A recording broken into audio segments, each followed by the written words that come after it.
President Zelensky को डरा रही है। वजह है ट्रंप का पुतिन को लेकर नरम रुख। यूक्रेन रूस युद्ध के बाद भी ट्रंप ने अक्सर राष्ट्रपति व्लादिमीर पुतिन की तारीफ की है। पुतिन उधर अमेरिका में राष्ट्रपति पद के उम्मीदवार डोनाल्ड ट्रंप ने ज़ेलेंस्की को फोन किया है और ट्रंप ने ज़ेलेंस्की को भरोसा दिलाया कि वो चुनाव जीतकर अमेरिका के राष्ट्रपति बने तो युद्ध रुकवा देंगे। लेकिन ज़ेलेंस्की इस बात से डरे हुए हैं कि ट्रंप किन शर्तों पर युद्ध का द एंड करवाएंगे। मतलब दरअसल इसकी वजह है ट्रंप का पुतिन को लेकर नरम रुख। स्पेशल रिपोर्ट में देखिए कि पुतिन को कैसे मिली है ट्रंप पावर।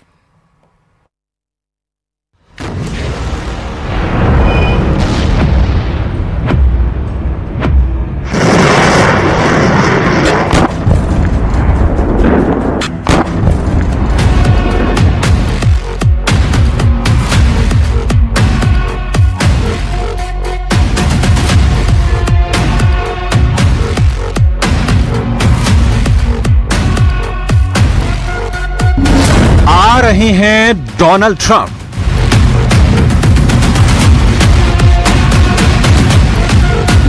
बढ़ रही है ज़ेलेंस्की की धड़कन।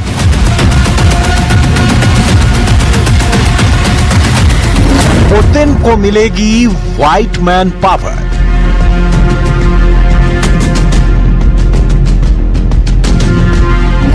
यूक्रेन को युद्ध में सरेंडर करना होगा।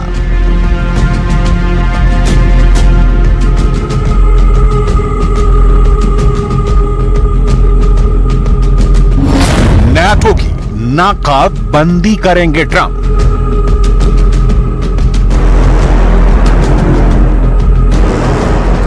यूक्रेन रूस युद्ध का रुख मोड़ने का दम डोनाल्ड ट्रंप ने भरा हुआ है। ट्रंप ने दावा किया है कि उनके राष्ट्रपति बनते ही 24 घंटे के भीतर यह युद्ध खत्म हो जाएगा। ट्रंप को यकीन है कि पुतिन उनके एक इशारे पर वॉर का द एंड कर देंगे। लेकिन यह जंग खत्म किस शर्त पर होगी? क्या ज़ेलेंस्की झुकने को तैयार होंगे? क्या पुतिन ट्रंप के फॉर्मूले को मानेंगे? ज़ेलेंस्की की उधेड़ बुन क्या है? डोनाल्ड ट्रंप जबरदस्त कॉन्फिडेंस में है। ट्रंप पर हुए हमले के बाद अमेरिका में उनका पॉपुलैरिटी ग्राफ आसमान छू रहा है, इसलिए वो दनादन बयान दे रहे हैं।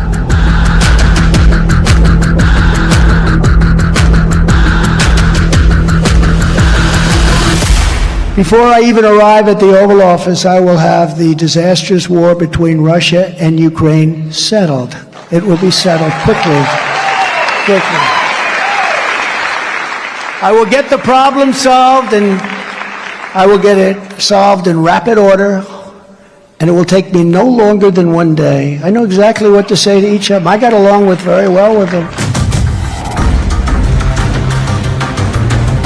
ट्रंप ने दावा किया है कि उन्होंने डेमोक्रेसी के लिए गोलियां खाई हैं।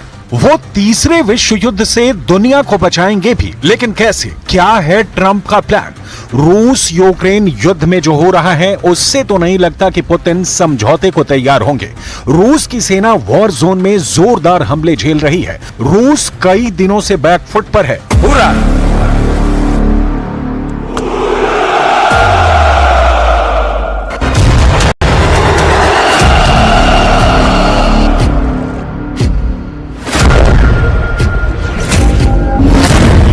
ने पुतिन के ड्रोन जत्थे के उड़ाए चीथड़े। वॉर जोन में दफन हुए रूस के अटैक हेलीकॉप्टर।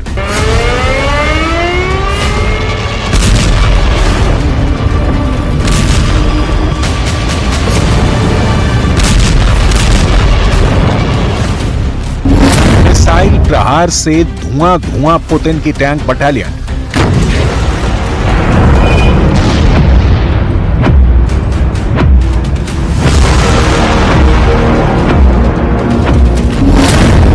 फोर्स को दौड़ाकर पीट रही है ज़ेलेंस्की आर्मी।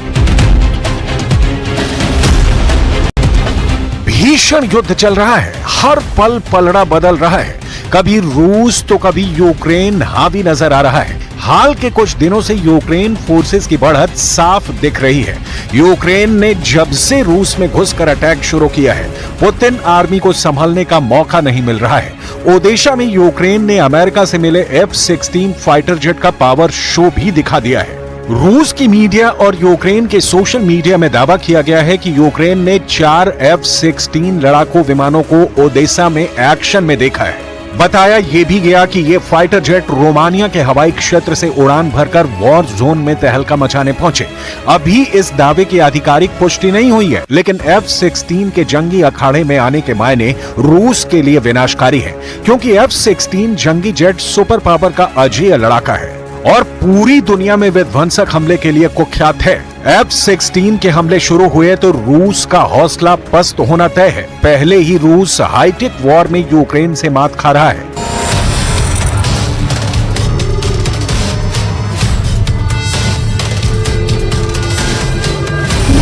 21 जुलाई की सुबह यूक्रेन फोर्स ने दावा किया कि कीव पर हमला करने आए रूस के सभी कामिकाजे ड्रोन को मार गिराया गया। यूक्रेन की राजधानी कीव पर 2 हफ्ते में यह दूसरा ड्रोन अटैक हुआ, जिसमें 5 फाइटर ड्रोन इस्तेमाल किए गए। रूस के ड्रोन अटैक में कीव में किसी तरह का कोई नुकसान नहीं हुआ। रूस के ड्रोन को यूक्रेन की एयर डिफेंस सिस्टम ने कीव की सीमा में घुसने से पहले ही मार गिराया है। ड्रोन अटैक की कोशिश के बाद से यूक्रेन फोर्सेस कीव की सुरक्षा के लिए नई रणनीति पर काम शुरू कर चुके हैं। रूस के ड्रोन मार खा रहे हैं। आसमानी अखाड़े में भी रूस को झटके लग रहे हैं। यूक्रेन पश्चिमी देशों से मिले हथियारों से पुतिन आर्मी को दहला रहा है। अगर F-16 जेट से हमले शुरू हुए तो रूस की सेना का क्या होगा, इसे समझना मुश्किल नहीं। लेकिन किसी भी हाल में रूस ये जंग नवंबर तक जारी रखेगा। नवंबर महीने में अमेरिका के राष्ट्रपति के चुनाव है। फिलहाल प्रेसिडेंट की रेस में डोनाल्ड ट्रंप अजेय बढ़त हासिल करते दिख रहे हैं। ट्रंप और पुतिन की यारी गाढ़ी है। ऐसे में ट्रंप के जीतने के बाद युद्ध में अमेरिका का रुख बदलना तय है। राष्ट्रपति की रेस में ट्रंप कितने आगे चल रहे हैं, पहले इसे जानिए। अमेरिका में 5 नवंबर को होने वाले राष्ट्रपति चुनाव से 109 दिन पहले ही रिपब्लिकन प्रत्याशी डोनाल्ड ट्रंप बाजी मारते नजर आ रहे हैं। ट्रंप ने मिल्वॉकी में गुरुवार रात कन्वेंशन में कार्यकर्ताओं के उत्साह के बीच टिकट पाया। शुक्रवार सुबह ट्रंप कैंप के लिए एक और खुशखबरी आई। रियल क्लियर पॉलिटिक्स के पोल के मुताबिक ट्रंप ने 7 बड़े राज्यों में बाइडेन पर 57% वोटों की बड़ी बढ़त बना ली है। बाइडेन 20% वोट हासिल कर पाए हैं। पोल के बाद संभावना जताई जा रही है कि ट्रंप 1980 में रिपब्लिकन रोनाल्ड रीगन की 44 राज्यों में जीत के रिकॉर्ड को तोड़ देंगे। इस बीच सूत्रों के मुताबिक डेमोक्रेटिक पार्टी की उपराष्ट्रपति कमला हैरिस ने बाइडेन की कमजोर पड़ती दावेदारी को देखकर राष्ट्रपति पद के चुनाव की तैयारी शुरू कर दी है। कमला हैरिस ने उपराष्ट्रपति के लिए संभावितों के रूप में सीनेटर मार्क केली, गवर्नर एंटी बैशेयर और रॉय कपूर का नाम शॉर्ट लिस्ट किया है। कमला हैरिस डेमोक्रेटिक पार्टी से राष्ट्रपति पद के टिकट के और करीब हो गई हैं। पार्टी में उनके मुकाबलेदार काफी पीछे हैं। हालांकि डेमोक्रेटिक उम्मीदवार राष्ट्रपति बाइडेन अब भी अपनी दावेदारी पर अड़े हैं। बाइडेन के रुख से डेमोक्रेट को अच्छा खासा नुकसान भी झेलना पड़ रहा है, जिससे ट्रंप की जीत की राह आसान बनती जा रही है। अमेरिका में ट्रंप की वापसी प्रेसिडेंट ज़ेलेंस्की को डरा रही है। वजह है ट्रंप का पुतिन को लेकर नरम रुख। यूक्रेन रूस युद्ध के बाद भी ट्रंप ने अक्सर राष्ट्रपति व्लादिमीर पुतिन की तारीफ की है। पुतिन की तरफ से ट्रंप को हमेशा सकारात्मक संदेश दिए जाते रहे हैं। रूस के विदेश मंत्री सर्गेई लावरोव ने हाल ही में जो बयान दिया, उसे देखिए। हमने राष्ट्रपति ट्रंप के साथ काम किया है। ट्रंप के सत्ता में रहने के दौरान मॉस्को पर बार बार अमेरिकी प्रतिबंध लगाए गए। हालांकि उस समय हमारे और वॉशिंगटन के बीच उच्चतम स्तर पर बातचीत चल रही थी। अभी ऐसी कोई बातचीत नहीं है। लावरोव ने इसी प्रेस कॉन्फ्रेंस में ट्रंप के साथी सेनेटर को जमकर सराहा। ट्रंप के साथ ही जेडी वेंस यूक्रेन को मिल रही अमेरिकी मदद की मुखालफत कर रहे हैं। रूस में जेडी वेंस को शांति का पक्षधर माना जाता है। खुद ट्रंप ने भी अपने चुनाव प्रचार के दौरान कई बार यूक्रेन को दी जाने वाली अमेरिकी एड का विरोध किया है। जबकि यूक्रेन ये युद्ध ही अमेरिका और नाटो देशों से मिलने वाली मदद के सहारे लड़ रहा है। ऐसे में आगामी चुनाव में अगर ट्रंप की जीत होती है तो यूक्रेन को दी जाने वाली मदद में खासा गिरावट आ सकती है। मुमकिन है कि ट्रंप हर तरह की मदद फौरन बंद कर दें, जिसके बाद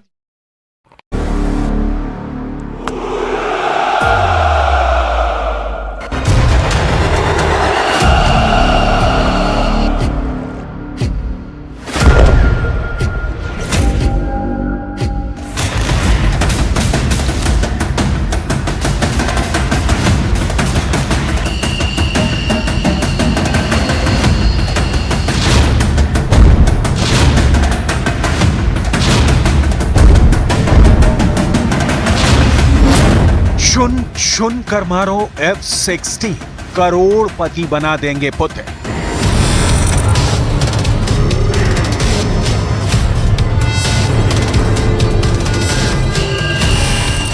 लगभग 900 दिन की जंग के बाद अब लगभग ये साफ हो चुका है कि रूस यूक्रेन जंग में अब वही असली विजेता साबित होगा जो हवाई युद्ध में बाजी मारेगा।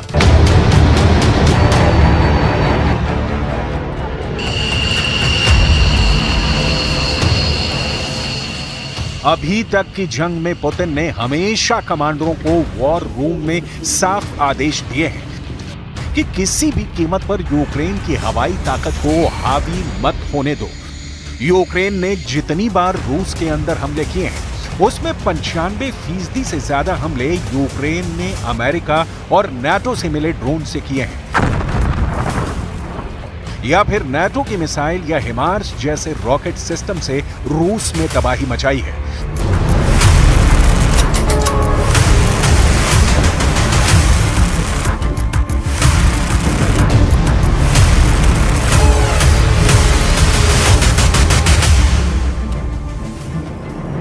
लेकिन अब यूक्रेन को अमेरिका और नाटो से F-16 फाइटर जेट मिलने जा रहे हैं जो रूस में हजारों किलोमीटर अंदर घुसकर हमला करेंगे। रूस के खिलाफ F-16 को सिल्वर बुलेट यानी चांदी की गोली बताया जा रहा है, जो यूक्रेन को जंग में भारी बढ़त दिला सकता है। इस वक्त F-16 जेट से रूस पर हमले की जोर शोर से तैयारियां चल रही हैं। इसीलिए रूसी सेना को ऑफर दिया गया है कि जो F-16 और F-16 लड़ाकू विमानों को ध्वस्त करेगा उसे करोड़पति बना दिया जाएगा। जरा देखिए क्या है ऑफर। रूसी सरकारी समाचार एजेंसी तास के मुताबिक रूस सेना एक F-16 या F-15 फाइटर जेट को हवा में उड़ा देती है तो उसे करोड़पति बना दिया जाएगा। एक F-16 को हवा में तबाह करने पर 15 मिलियन रूबल यानी 1,42,17,593 रुपए इनाम के तौर पर मिलेंगे। ठीक इसी तरह से अगर रूसी सेना नाटो के बेहद एडवांस टैंक जैसे अमेरिका का अब्राहम टैंक, ब्रिटेन का चैलेंजर टैंक या फिर जर्मनी के लेपर्ड टैंक को तबाह करते हैं तो उसे 5 लाख रूबल यानी 47,04,447 रुपए इनाम के तौर पर मिलेंगे। अभी तक यूक्रेन नाटो के टैंक, मिसाइल, ड्रोन और रॉकेट सिस्टम से रूस पर पलटवार कर रहा है, लेकिन राष्ट्रपति ज़ेलेंस्की पिछले 2 सालों से F-16 फाइटर जेट मांग रहे हैं ताकि रूस की हवाई ताकत का मुकाबला किया जा सके।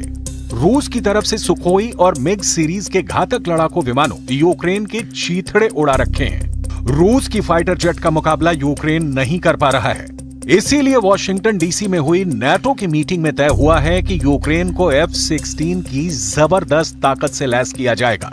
खबर है कि कई F-16 यूक्रेन पहुंच चुके हैं और यूक्रेन के पायलट अब रूस पर F-16 से हमला करने को तैयार हैं।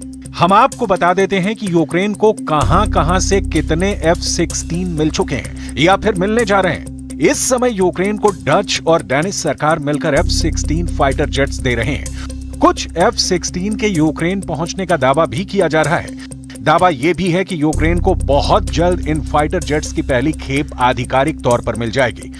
ट्रांसफर प्रोसेस तेजी से पूरा किया जा रहा है। यूरोपीय देशों ने मिलकर यूक्रेन को 85 F-16 फाइटर जेट देने को कहा है ताकि यूक्रेन की ताकत बढ़ सके। इसके अलावा नॉर्वे और बेल्जियम भी 50 से ज्यादा F-16 फाइटर जेट यूक्रेन को देने को तैयार है।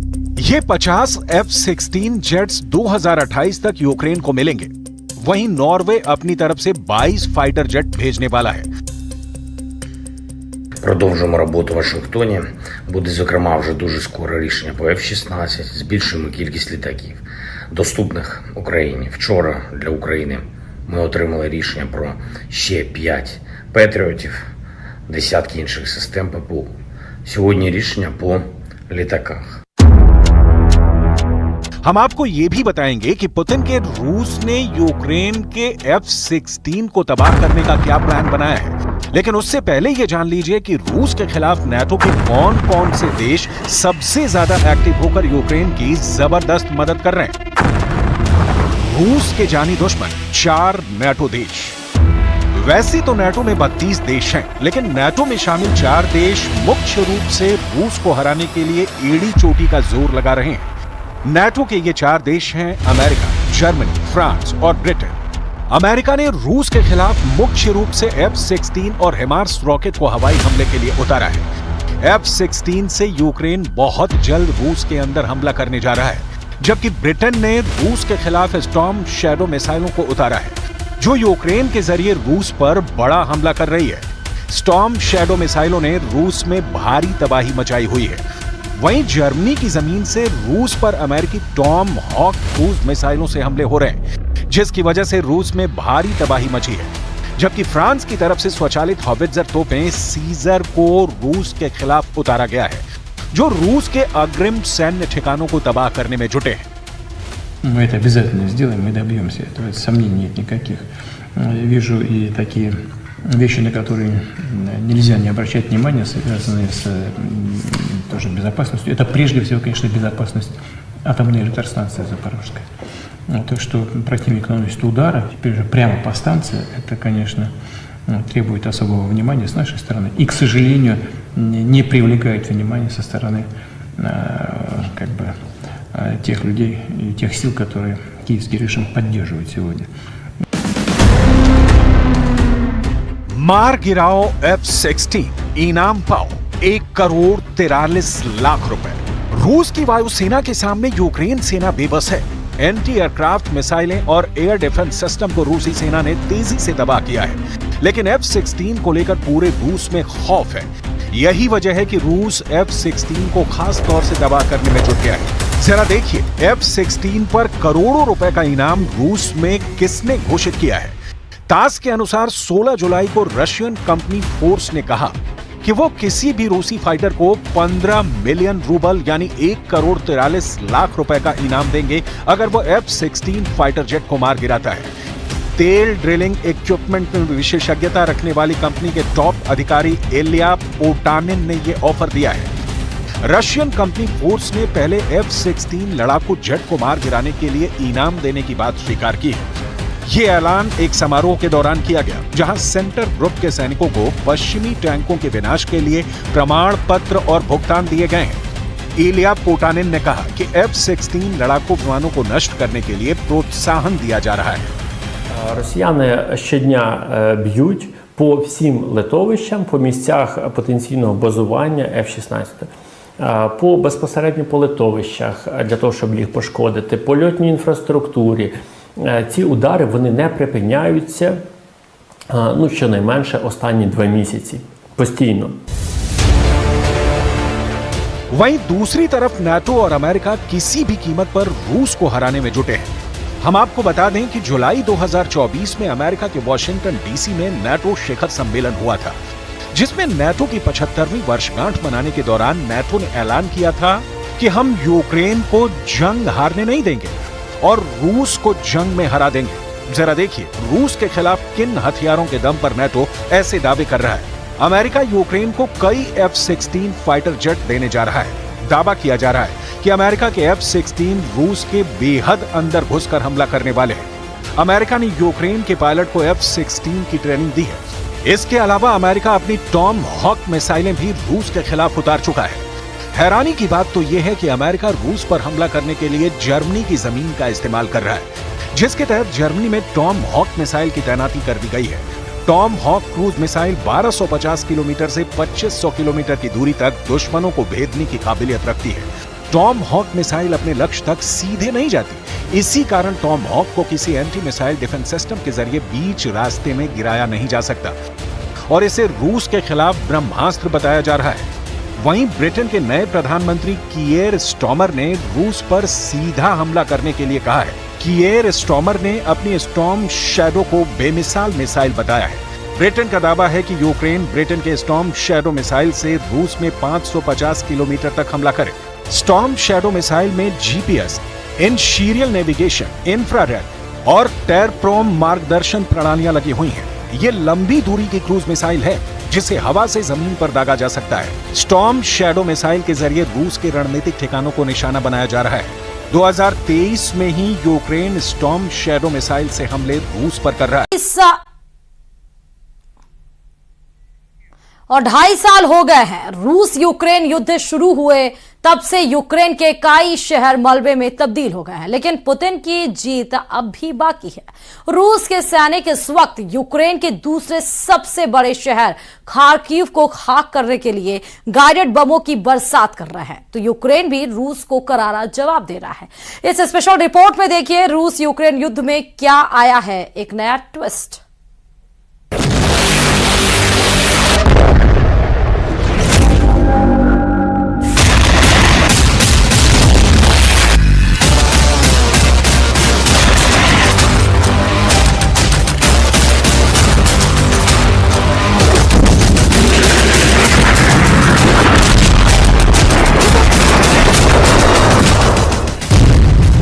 रूस की सीमा से सिर्फ 30 किलोमीटर दूर यूक्रेन का दूसरा सबसे बड़ा सेंटर, यूक्रेन के काउंटर ऑफेंसिव फोर्स का सबसे बड़ा अड्डा, गाइडेड बम से टारगेट, खार्किव में बारूद ही बारूद।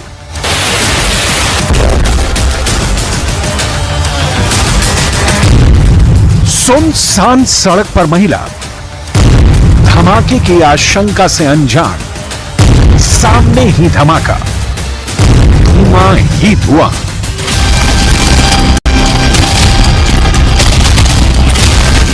राजधानी कीव के बाद यूक्रेन का सबसे बड़ा शहर खार्किव जल रहा है। बम धमाकों की गूंज से शहर बहरा हुआ जा रहा है।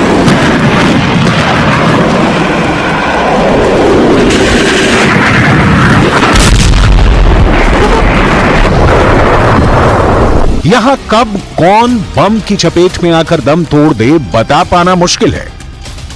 पुतिन की फौज खार्किव की गली गली में गाइडेड बमों की बरसात कर रही है। ताजा हमले में खार्किव के 3 लोगों की मौत हो गई है, जबकि 50 से ज्यादा लोग घायल हुए हैं। सायरन की साए साए आवाज खार्किव में दहशत और खौफ पैदा कर रही है। Лише від початку цього червня росіяни застосували проти України вже більш ніж 2400 керованих авіабомб. Із них близько 700 проти Харківщини, проти наших позицій, проти наших міст та громад на Харківщині.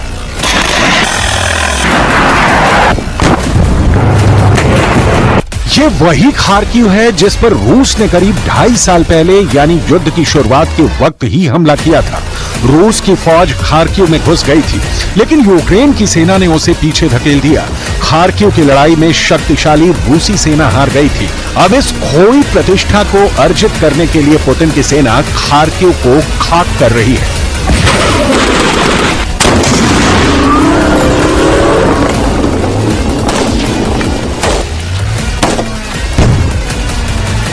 Зараз у Харкові ще триває розбір завалів на місці влучання російської авіабомби. 4 керовані авіабомби вдарили по місту. Це абсолютно прорахований терор. Одна з бомб зруйнувала житловий будинок у центральній частині міста поруч з автовокзалом. Станом на зараз відомо про більш ніж 40 поранених і травмованих у місті. Усім надається необхідна допомога.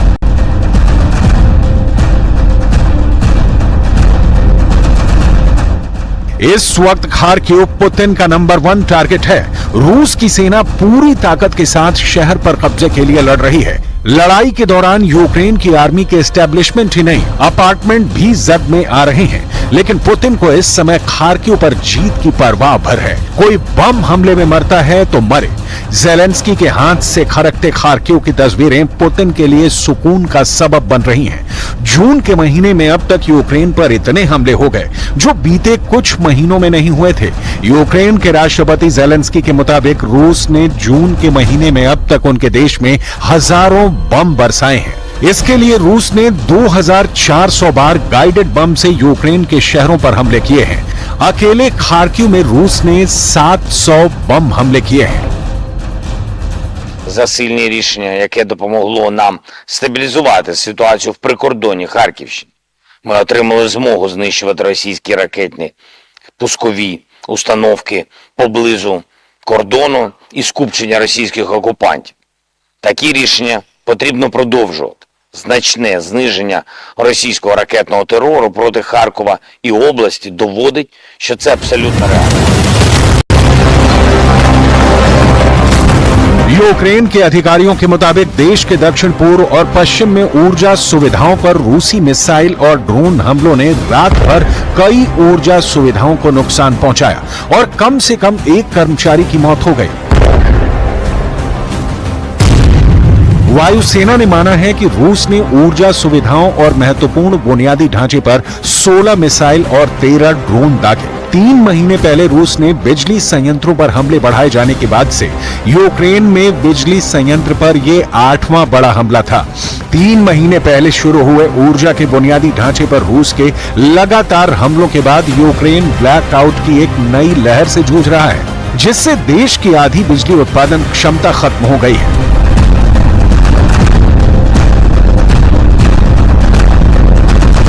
यूक्रेन की वायुसेना के प्रवक्ता यूरी एहनात के मुताबिक रूस अधिक से अधिक बम गिरा रहा है क्योंकि उनके पास मिसाइलें खत्म हो रही हैं, बहुत कम बची हैं, इसलिए उन्होंने सस्ते हवाई बमों का इस्तेमाल करना शुरू कर दिया है।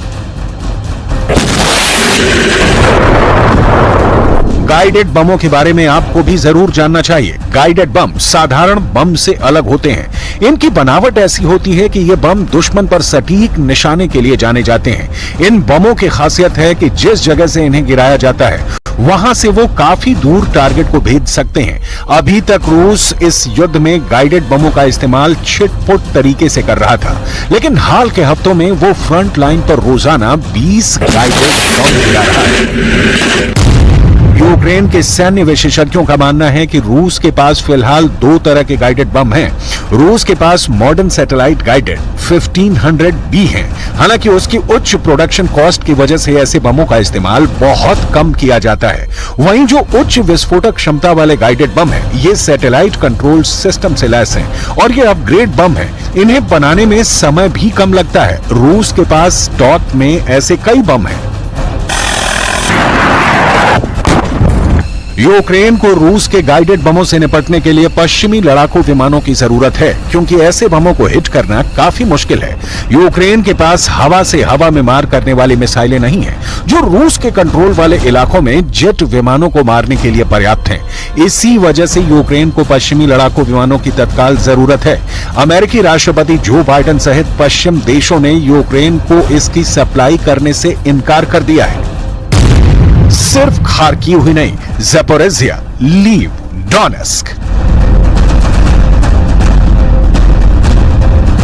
ऐसा लगता है रूस की सेना युद्ध को जल्दी से जल्दी अंतिम मुकाम पर पहुंचाने के लिए हमले तेज करती जा रही है। इस बीच यूक्रेन की बेकसूर आबादी की मौतों की फिक्र भी रूस को नहीं सता रही है। यूक्रेन में इस वक्त युद्ध के ताजा हालात कैसे हैं, इसकी डिटेल देखने से पहले खार्किव की बर्बादी और तबाही की पूरी ABCD समझना जरूरी है। खार्किव यूक्रेन का सिर्फ दूसरा सबसे बड़ा शहर नहीं है। खार्किव पर रूस के कब्जे का मतलब होगा राजधानी कीव के लिए रास्ता साफ होना। जाहिर ये समझना होगा कि पूरे यूक्रेन में पुतिन की फौज इस वक्त खार्किव को ही सबसे ज्यादा टारगेट क्यों कर रही है। पहली वजह, खार्किव में यूक्रेन की फौज का बड़ा जमावड़ा है। यहीं यूक्रेन की जवाबी कार्रवाई के लिए सेना की तैनाती की गई है। दूसरी वजह, दूसरा कारण यह है कि खार्किव रूस के बॉर्डर से 40 किलोमीटर है। ऐसे में खार्किव पर हमला करना ज्यादा आसान है। तीसरी वजह, माना जा रहा है कि खार्किव पर अधिकार जमाने के बाद कीव की रात थोड़ी आसान हो सकती है, इसलिए रूस एक गेटवे बनाने के लिए खार्किव को निशाना बना रहा है। चौथी वजह, एक कारण यह भी है कि रूसी सेना को खार्किव को अधिकार में लेना आसान लग रहा है, क्योंकि यह पूर्वी यूक्रेन का हिस्सा है, जहां बड़ी संख्या में रशियन के पक्ष में जाने वाले लोग हैं। पांचवी वजह, स्वतंत्र यूक्रेन के लिए होने वाले पहले विद्रोह को उस समय की सोवियत सेनाओं ने खार्किव से ही कुचला था, इसलिए रूस के लिए खार्किव का महत्व भी है।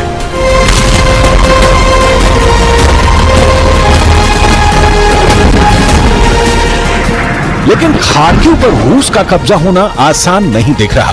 तेज हमलों के बावजूद यूक्रेन खार्किव में जोरदार पलटवार कर रहा है। हालांकि रूस की फौज खार्किव में कई किलोमीटर अंदर तक घुस चुकी है, लेकिन पूरी तरह कब्जा कर पाने से अब भी दूर है। दूसरी ओर रूस के हमलों का यूक्रेन ने भी जवाब दिया है।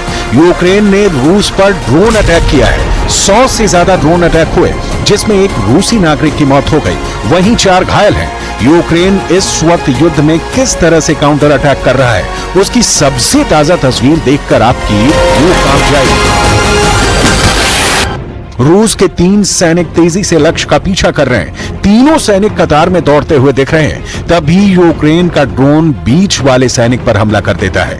घायल रूसी सैनिक गिर जाता है, लेकिन युद्ध में रुकने का मतलब मौत का बुलावा देना है। लिहाजा वो साथी से कहता है कि उसे गोली मार दे और आगे बढ़े। तीसरा सैनिक यही करता है और आगे बढ़ जाता है। विचित्र सा दिखने वाला रूसी युद्ध वाहन है, जिसे यूक्रेन की सेना ने जब्त किया है, जो दर्शाता है कि किस प्रकार सेना ड्रोन हमलों के निरंतर खतरे से निपटने के लिए अपने आप को तैयार करने का प्रयास कर रही है। सैनिकों ने पकड़े जाने के बाद रॉयटर्स को बताया कि यह वाहन जंग लगे T-62 टैंक से बनाया गया है और इसके बाहरी हिस्से में एक बॉक्स नुमा धातु का आवरण लगाया गया है। इसके पीछे एक पिंजरा और उसमें इलेक्ट्रॉनिक युद्ध उपकरण लगाए गए थे। यूक्रेनी सेना ने हवाई ड्रोन फुटेज में दिखाया कि टैंक को रूसी चालक दल के साथ एक जंगली इलाके में पकड़ा गया। इसके बाद कीव की सेना ने इसके ऊपर यूक्रेनी झंडा लगा दिया। यूक्रेन की सेना ने इसे बान टैंक का नाम दिया है। इसका इस्तेमाल भोजन, गोला बारूद और सैनिकों को इधर से उधर ले जाने के लिए किया जाता था। ऐसा लगता है कि इसकी छतरी ड्रोन हमलों से बचाने के लिए बनाई गई थी। Ефективні ці зушки, вони все одно вже застарілі і потребують модернізації якої не якої. Це такі ті ж гепарди б'ють по висоті 3,5 кілометри плюс. Мають програмовані снаряди. І на знищення одної повітряної цілі потрібно набагато менше. यूक्रेन के पास हथियारों की कमी है और सैनिकों की भी। इस बीच रूस का हमला तेज है। अब देखना यह है कि यूक्रेन, जो 2.5 सालों से अपने से 10 गुना शक्तिशाली देश रूस से लोहा ले रहा है, युद्ध में कब तक टिका रहेगा।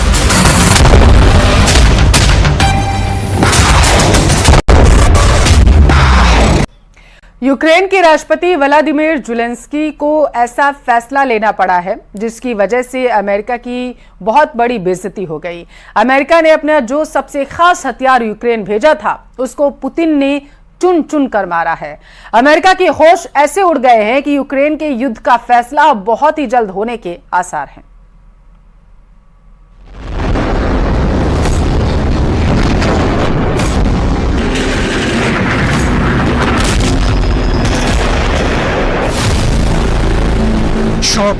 फरवरी 2022 यूक्रेन पर रूस ने हमला कर दिया।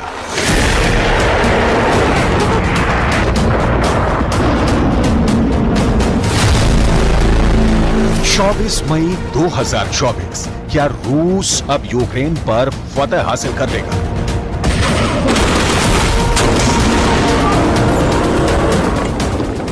क्या यूक्रेन और यूक्रेन के अंदर नेटो को हराने में कामयाब हो जाएंगे व्लादिमीर पुतिन?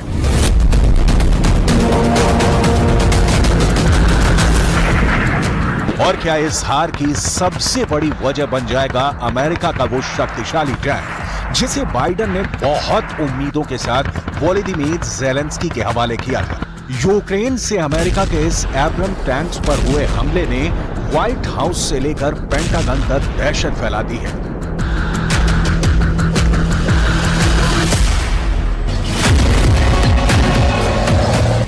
यूक्रेन में हुआ क्या, पूरी कहानी समझिए। यूक्रेन को अमेरिका ने 31 एब्रम्स टैंक्स दिए। अब रूस ने इनमें से 5 टैंक फोड़ डाले हैं, यानी पूरी तरह तबाह कर दिए। इस खबर ने साबित कर दिया है कि अमेरिका का सबसे पावरफुल टैंक रूस के खिलाफ नाकाम साबित हुआ है, या कहें कि एब्रम्स टैंक यूक्रेन के युद्ध में फेल हो चुका है। इसी वजह से अमेरिका ने ऑर्डर दिया है कि यूक्रेन उसके बाकी एब्रम्स टैंक लौटा दे।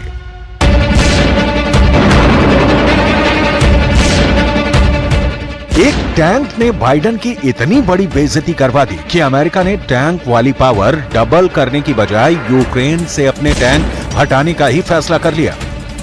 इसकी बड़ी वजह बने हैं रूस के किलर ड्रोन, जो एक शिकारी की तरह यूक्रेन के ठिकानों का शिकार कर रहे हैं।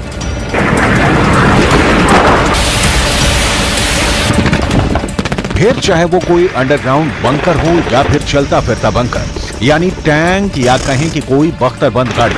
बाइडेन के साथ ज़ेलेंस्की को लगे सबसे बड़े झटके का सबसे बड़ा सबूत देखिए।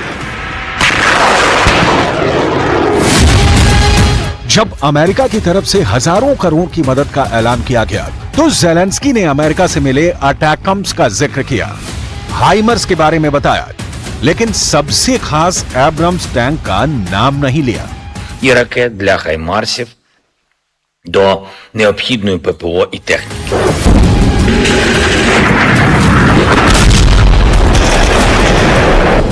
ज़ेलेंस्की एब्रम्स का नाम गोल कर गए। $10 मिलियन यानी 80 करोड़ रुपए से भी महंगा ये टैंक अमेरिका की नाक कहा जाता है। लेकिन ज़ेलेंस्की ने अमेरिका की नाक यूक्रेन युद्ध में कटवा दी है। रूस ने इस टैंक को घेर कर मारा है। ठीक उसी तरह जैसे रूस ने ब्रिटेन के चैलेंजर और जर्मनी के लेपर्ड टैंक को यूक्रेन में हरा दिया। कुल मिलाकर यूक्रेन के युद्ध में नेटो के टैंक पूरी तरह फेल साबित हुए हैं। ये चाहे जर्मनी का लेपर्ड टैंक हो, चाहे ब्रिटेन का चैलेंजर टैंक हो, या फिर अमेरिका का एब्रम्स टैंक। ये बात अब 100% पुख्ता मानी जा रही है। इसका दावा यूरोप के वॉर एक्सपर्ट भी कर रहे हैं। आखिर यूक्रेन के युद्ध में उतरने पर नेटो की ये शान कैसे एक के बाद एक पुतिन का शिकार बनी, और रूस इन्हें चुन चुन कर मारता गया। ये वो टैंक हैं जिन पर पूरा नेटो गर्व करता है, जिन्हें दुनिया के सबसे बेहतरीन फाइटर मशीन कहा जाता है, जिन्हें युद्ध में गेम चेंजर कहा जाता है। चाहे लेपर्ड हो या चैलेंजर हो या फिर अमेरिका का एब्रम्स टैंक, इन तीनों टैंक का सबसे बड़ा दुश्मन बना रूस का लैंसर ड्रोन। रूस के लैंसर ड्रोन के आगे ये टीन के कनस्तर साबित हुए। इन तीनों टैंकों का सबसे बड़ा किलर रूस का लैंसर ड्रोन ही साबित हुआ है।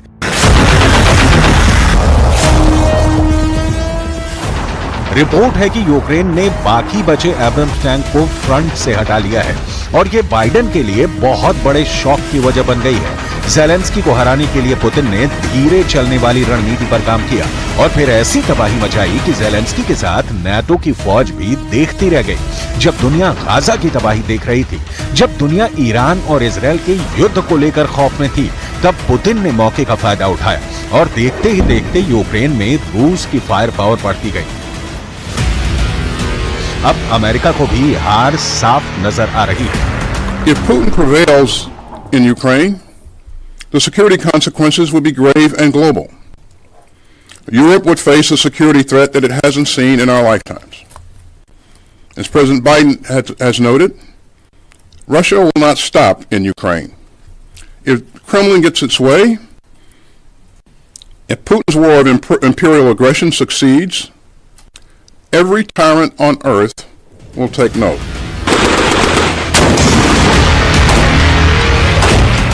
एब्रम्स टैंक का मारा जाना और उसके दिन दहाड़े मर्डर को छुपाना अमेरिका के रक्षा मंत्री अपने नुकसान को समझते हैं, लेकिन वो किसी तरह बाइडेन और पूरे नेटो की बेइज्जती को छुपाने की कोशिश कर रहे हैं।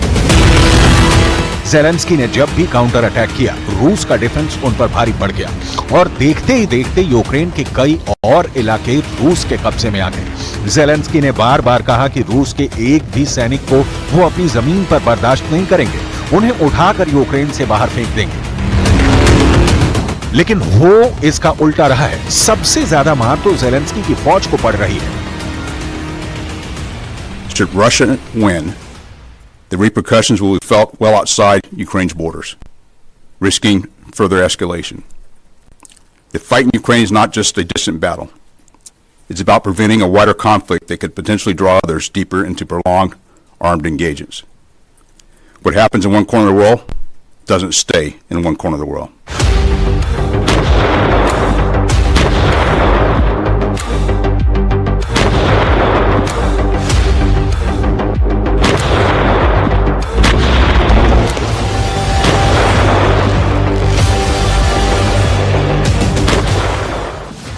अमेरिका और नाटो के हथियारों के लिए रूस का लैंसेट नाम का यह सस्ता ड्रोन बहुत बड़ा काल बनकर आया है।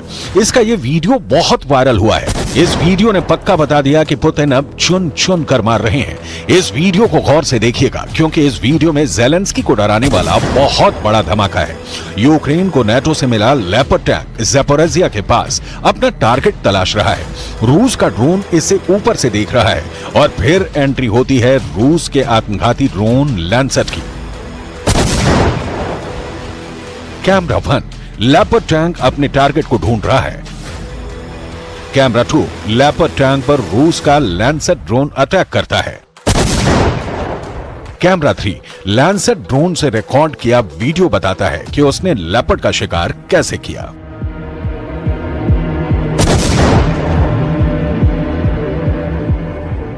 चालीस सेकंड के इस पूरे वीडियो में बहुत दहशत है। नाटो के इस टैंक चलाने वाले क्रू मेंबर्स को क्या हुआ, कमांडर्स का क्या हुआ, कुछ नहीं मालूम। लेकिन यह धमाका बताता है कि बचने की उम्मीद बहुत कम होगी, क्योंकि लैंसेट ड्रोन ने इस टैंक के उस हिस्से पर वार किया जहां ईंधन होता है और जहां टैंक के गोले रखे जाते हैं। लैंसेट एक एक्स शेप वाले विंग्स वाला ड्रोन है जो अपने टारगेट से टकराकर ब्लास्ट करता है, यानी यह कामिकाज़े ड्रोन है। लैंसेट 3 यूक्रेन युद्ध का सबसे खतरनाक हथियार बनकर उभरा है। इस ड्रोन से रूस ने नाटो के सप्लाई किए गए 45% हथियार खत्म कर दिए हैं। इसमें M777 तोप है, इसमें हाइमर्स मल्टी रॉकेट सिस्टम है और अब लैंसेट के शिकार में लेपर्ड का नाम भी शामिल हो चुका है। Lancet 3 has a very important role. It is a system that can strike in depth at the Ukrainian assets, and Lancets are going after high-priced targets such as artillery systems, rocket systems, as well as single systems like tanks and others. अभी तक Putin अपनी artillery और कमो attack helicopter से leopard को target करते आए हैं, लेकिन लैंसेट ड्रोन तो बहुत ही किफायती साबित हो रहा है। इस बहुत ही आम से ड्रोन ने पूरे नाटो की नींद उड़ाकर रख दी है। इस जगह पर यही चर्चा हो रही है कि रूस का लैंसेट ड्रोन अब बैटलफील्ड में यूक्रेन का वही हाल कर रहा है जो वहां के शहरों में शाहिद ड्रोन ने बड़ी बड़ी इमारतों और जेलेंस्की के ठिकानों का किया है। यानी रूस के 2 ड्रोन लैंसेट और ईरान से मिले शाहिद 136 ने युद्ध को पुतिन के हक में पलट कर रख दिया है।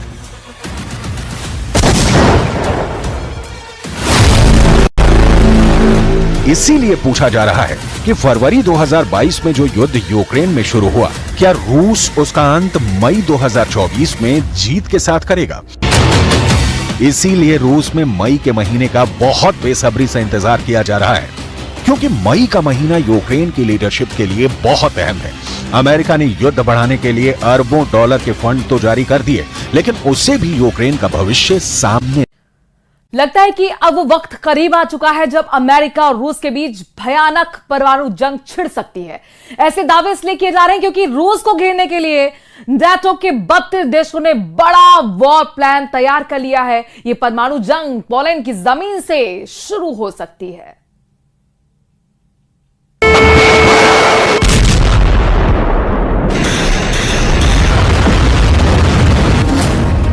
रूस के दरवाजे पर परमाणु जंग। लगता है यूक्रेन की हार के डर से 32 देशों से बना नेटो अब रूस से परमाणु जंग करने के लिए मजबूर होता जा रहा है। जो हालात रूस से सटे पोलैंड के अंदर चल रहे हैं, वो चीख चीख कर गवाही दे रहे हैं कि अब अमेरिका, ब्रिटेन जैसे 32 नेटो देश यूक्रेन को बचाने के लिए रूस पर सीधा परमाणु हमला कर सकते हैं। यूक्रेन के प्रधानमंत्री डेनिस शमिहाल ने तो यहाँ तक कह दिया है कि अगर यूक्रेन रूस से जंग हारता है तो दुनिया तीसरे विश्व युद्ध में भस्म हो जाएगी। पोलैंड में एटम बम, विश्व युद्ध शुरू। रूस यूक्रेन युद्ध को तीसरा साल शुरू हो चुका है। रूस यूक्रेन के बहुत बड़े हिस्से पर कब्जा कर चुका है। अमेरिका, ब्रिटेन, फ्रांस, जर्मनी समेत नेटो के तमाम देशों की बेशुमार सैन्य ताकत भी रूसी सेना को रोक नहीं पाई है। यहाँ तक कि राष्ट्रपति पुतिन का भयानक गुस्सा और फौजी ताकत ने साबित कर दिया है कि रूस को हराना लगभग नामुमकिन है। अब ऐसे हालात में नेटो ने ऐसा खौफनाक और बड़ा कदम उठाया है जिसकी वजह से अब नेटो के 32 देशों के साथ रूस की परमाणु जंग हो सकती है। पश्चिमी मीडिया के दावों के मुताबिक नेटो अपने परमाणु बम और मिसाइलें नेटो देश पोलैंड में तैनात करने जा रहा है। यानी पोलैंड की जमीन से अब रूस पर नेटो सीधा परमाणु हमला कर सकता है। अगर ऐसा हुआ तो नेटो के परमाणु हथियारों से रूस को भारी नुकसान हो सकता है। दावा तो यहाँ तक किया जा रहा है कि यूक्रेन युद्ध में नेटो के नाकामयाब होने की वजह से अब नेटो रूस से परमाणु जंग के लिए तैयार हो रहा है ताकि पुतिन के रूस को यूरोप पर कब्जा करने से रोका जा सके। पोलैंड के राष्ट्रपति अंद्रेज डूडा ने भी माना है कि नेटो के परमाणु हथियार पोलैंड की धरती से रूस से मुकाबला कर सकते हैं। इधर रूस ने साफ कहा है कि अमेरिका और नेटो अब रूस को उस जंग के लिए उकसा रहे हैं जहां रूस अपने सभी दुश्मनों को परमाणु जंग में तबाह कर देगा। Support Ukraine, we help them to destroy Russian combat capabilities that could potentially be a threat against us. Support Ukraine is not charity. Support Ukraine is an investment in our own security, and the alternative is more expensive. परमाणु जंग को तैयार America और रूस। NATO सेना ने रूस के बॉर्डर पर अपनी सेना की मौजूदगी बढ़ा दी है। रूस और नेटो के आमने सामने की टक्कर किसी भी वक्त शुरू हो सकती है। यूक्रेन युद्ध के बीच पोलैंड को रणनीतिक रूप से बहुत अहम स्थान हासिल है। पोलैंड की सीमा बेलारूस से मिलती है और रूस का रणनीतिक सैन्य अड्डा कलिनिनग्राद भी पोलैंड से सटा हुआ है। यूक्रेन को हमेशा से आश्वासन दिया गया है कि अगर पोलैंड की जरूरत पड़ेगी तो वो हर समय मदद को तैयार है। पोलैंड के राष्ट्रपति डूडा ने खुलासा किया कि कुछ समय अमेरिका और पोलैंड के बीच परमाणु बम को लेकर बातचीत जारी है। खतरे को देखते हुए रूस ने भी अपनी तैयारी पूरी कर ली है। नेटो की चुनौती का सामना करने के लिए मॉस्को और सेंट पीटर्सबर्ग इलाके को भी मिलिट्री डिस्ट्रिक्ट के रूप में विकसित किया जा रहा है ताकि किसी भी इमरजेंसी स्थिति से आसानी से निपटा जा सके। साल 2023 के अंत तक रूस यूक्रेन के करीब 20% इलाके पर कब्जा कर चुका है। इधर यूक्रेनी सेना के पास घातक हथियारों की भारी कमी हो रही है, जबकि रूस यूक्रेन के कई इलाकों पर बेतहाशा हमले बढ़ा चुका है। यूक्रेन की हालत इस वक्त ऐसी हो गई है जैसे भूखे शेर के सामने बकरी की होती है। यही वजह है कि अब यूक्रेन के प्रधानमंत्री डेनिस शमिहाल ने ब्रिटिश मीडिया के सामने साफ चेतावनी देते हुए कहा है, यूक्रेन को युद्ध लड़ने के लिए आज भारी आर्थिक मदद की जरूरत है। कल या परसों नहीं, अगर हम मिलकर यूक्रेन की सुरक्षा नहीं करेंगे तो यूक्रेन हार जाएगा। इससे दुनिया की सुरक्षा से जुड़ा ढांचा तबाह हो जाएगा। कई जगहों पर युद्ध छिड़ जाएंगे और तीसरे विश्व युद्ध होने की नौबत आ जाएगी। यूक्रेन के प्रधानमंत्री डेनिस शमिहाल ने कहा है कि अगर यूक्रेन रूस से जंग हारता है तो दुनिया में विश्व युद्ध शुरू हो जाएगा। ऐसे हालातों की वजह से रूस को अब पोलैंड की तरफ से नेटो के 32 देश मिलकर घेर रहे हैं। जरा देखिए इस वक्त नेटो और रूस के बीच क्या चल रहा है। रूस के रक्षा मंत्री सर्गेई शोइगु का दावा है कि रूस की सीमा पर नेटो के 1,23,000 सैनिक मौजूद हैं। इस बीच यूएस के हाउस ऑफ रिप्रेजेंटेटिव ने यूक्रेन के लिए $61 बिलियन की सहायता देने वाला प्रस्ताव पारित कर दिया है, जो रूस के लिए गंभीर खतरे वाली बात है। खतरे को देखते हुए रूस ने भी अपनी तैयारी पूरी कर ली है। रूस के रक्षा मंत्री का दावा है कि रूस की सीमा पर नेटो के 300 टैंक और 800 आर्मर्ड व्हीकल तैनात हैं, जबकि 90,000 नेटो सैनिक अलग अलग तरह के अत्याधुनिक हथियारों के साथ लिथुआनिया आ गए हैं। रूसी रक्षा मंत्री सर्गेई शोइगु ने यह भी दावा किया है कि रूस ने लेनिनग्राद, सेंट पीटर्सबर्ग इलाके में 7,000 घातक हथियारों को भेजा है। इसके अलावा रूस की राजधानी मॉस्को में भी 2400 आधुनिक हथियारों को तैनात किया गया है। अब देखना होगा क्या ऐसे हालात में रूस और अमेरिका के बीच सीधी परमाणु जंग होगी। अगर ऐसा होता है तो ये तय मानिए कि रूस खुद को बचाने के लिए दुनिया बिल्डिंग में से जा टकराया है। किसने और क्यों किया इस हमले को अंजाम दिया गया, रिपोर्ट में देखिए आप।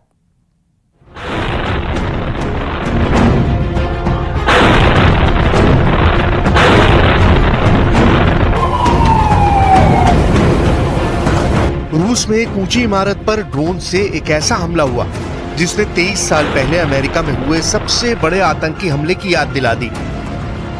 बस अंतर यह है कि वो एक आतंकी हमला था और ये रूस के मुताबिक यूक्रेन का हमला था। 9/11 की घटना में एक पैसेंजर प्लेन का इस्तेमाल किया गया था जो हवा में उड़ते हुए आया और न्यूयॉर्क के वर्ल्ड ट्रेड टावर से टकरा गया। ठीक वैसे ही रूस के सारातोव में घटना का जो वीडियो किसी ने अपने कैमरे पर शूट किया, उसमें दिख रहा है कि एक ड्रोन हवा में उड़ते हुए आता है और सारातोव की सबसे ऊंची इमारत से टकरा जाता है।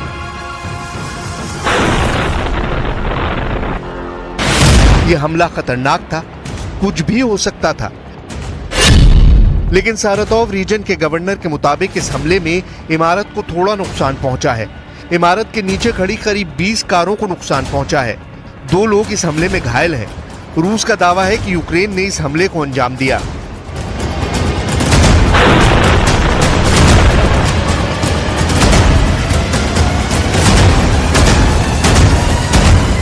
यह हमला 9/11 के अटैक जैसा था। हमला 38 मंजिला वोल्गा स्काई रेजिडेंट बिल्डिंग पर हुआ। घटना के वीडियो में दिख रहा है कि बिल्डिंग के बीच में एक ड्रोन जा टकराया।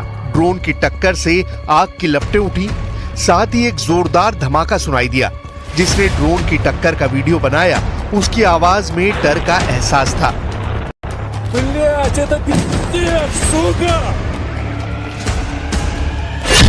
रूस का दावा है कि यूक्रेन के ड्रोन का निशाना एंगल्स मिलिट्री एयरफील्ड था। रूस के एयर डिफेंस सिस्टम ने कई ड्रोन मार गिराए। एक ड्रोन एयरफील्ड से 12 किलोमीटर पहले बिल्डिंग से टकराया। सारातोव की सबसे ऊंची बिल्डिंग से टकराया ड्रोन।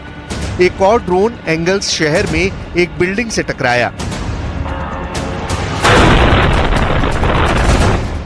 रूस पर पिछले दिनों में हुए हमलों में ये एक बड़ा हमला है, क्योंकि यूक्रेन के ड्रोन एंगल्स मिलिट्री एयरफील्ड के पास पहुंच गए, जहां रूस के Tu-95 MS बॉम्बर तैनात हैं।